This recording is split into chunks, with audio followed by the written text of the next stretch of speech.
আজকের মৌচাক ইউনিয়নের ৪ নং ওয়ার্ড কর্তৃক আয়োজিত এবং জনাব নুরুল শিকদার আয়োজিত এই ইফতার মাহফিলের সম্মানিত সভাপতি মৌচাক ইউনিয়নের সাবেক চেয়ারম্যান বরকত আলী শিকদার সাহেবের বড় ছেলে জনাব নুরুল শিকদার সহ আরো উপস্থিত আছেন এখানে মৌচাক ইউনিয়ন বিএনপির অনেক সিনিয়র নেতৃবৃন্দ, সব সিনিয়র নেতৃবৃন্দ এখানে আছেন।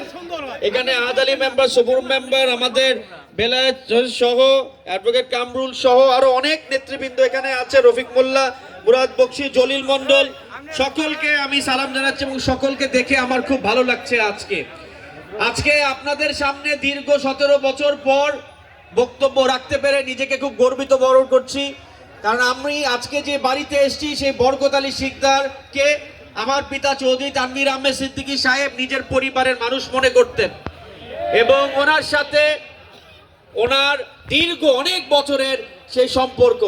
আজকে এই মৌচাক ইউনিয়নের ভিতর বরকত আলী শিকদার সাহেব সহ সদর আলী মেম্বার সহ তাদের ছেলেরা যে আমার সাথে আজকে রাজনীতি করছেন, আমি নিজেকে গর্বিত বরণ করছি এবং আল্লাহর কাছে হাজার হাজার শুকরিয়া আদায় করছি। আমার বক্তব্য বেশি দীর্ঘায়িত করব না। আপনারা জানেন যে আমার পিতা চৌধুরী তানভীর আহমেদ সিদ্দিকী সাহেব দীর্ঘ 70 বছর ধরে এই কালিয়াকুরের বুকে এবং বাংলাদেশের বুকে কালিয়াকুরে মানুষের জন্য উনি কাজ করে গেছেন এবং উনি কাজ করে গেছেন কোনো কিছু আশার বিনিময়ে না। উনি এই কাজ করে গেছেন আপনাদের ভালোবেসে, আপনাদের মন জুগিয়ে, আপনাদের দোয়ার জন্য, আপনাদের ভালোবাসার জন্য এই কাজ করে গেছেন।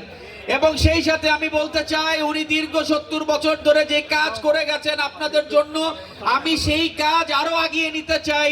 আপনাদের দোয়া চাই, আপনাদের ভালোবাসা চাই। আমি দ্ব্যর্থহীন ভাষায় বলতে চাই যে আমি কালিয়াকুরের সকলকে নিয়ে রাজনীতি করতে চাই। আমি গ্রুপিং এর উঠে এই রাজনীতি করতে চাই। যারা বিএনপি কে বিভিন্ন গ্রুপে বিভক্ত করতে চায় তারা আওয়ামী লীগের দোসর, এই কথা আজকে আমাদের মনে রাখতে পারে। 5ই আগস্টের পরে আওয়ামী লীগের বিভিন্ন লোক বিএনপির ভিতর ঢুকে অরাজকতা সৃষ্টি করছে, চাঁদাবাজি করছে, মানুষকে কষ্ট দিচ্ছে। এদের ব্যাপারে আমাদের সজাগ দৃষ্টি রাখতে হবে। যারা চাঁদাবাজি করে, যারা দুষ্কৃতিকারী, তাদের বিএনপিতে কোনো জায়গা নাই, এই জিনিসটা মনে রাখতে হবে। আমরা পরিষ্কার রাজনীতি করতে চাই, মানুষের জন্য রাজনীতি করতে চাই, মানুষের সেবার জন্য রাজনীতি করতে চাই। মানুষের ক্ষতি হয় এরকম কোন রাজনীতি চৌধুরী তানভীর আহমেদ সিদ্দিকীর পরিবার করবে না ইনশাআল্লাহ। আমি আপনাদের বক্তব্য বেশি দীর্ঘায়িত করব না। আপনাদের বলতে চাই যে অতীতে আপনারা যেভাবে আমার বাবার সাথে ছিলেন, আমার সাথে ইনশাআল্লাহ ভবিষ্যতে থাকবেন। মৌচাকের সকলে যেন সম্মিলিতভাবে এক থাকে, এই জিনিসটা কিন্তু আমাদের মনে রাখতে হবে। আমরা যখন সবাই একসাথে থাকবো, একসাথে কাজ করব, তখন আমাদের শক্তি অন্যরকম, এই কথাটা মনে রাখতে হবে।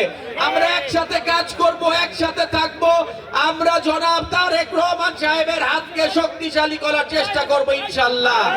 এবং আপনাদের সকলের কাছে আমি বলতে চাই যে আমরা আমাদের বাংলাদেশের 3বার প্রধানমন্ত্রী বেগম খালেদা জিয়ার জন্য দোয়া চাই, আমার নেতা জনাব তারেক রহমান সাহেবের জন্য দোয়া চাই। আল্লাহ যেন ওনাদের সহি সালামতে রাখেন, আল্লাহ যেন ওনাদের হায়াত দারাজ করেন। সেই সাথে আমার পিতা চৌধুরী তানভীর আহমেদ সিদ্দিকী সাহেবের জন্য দোয়া চাই। আপনারা সকলে ওনার জন্য দোয়া করবেন।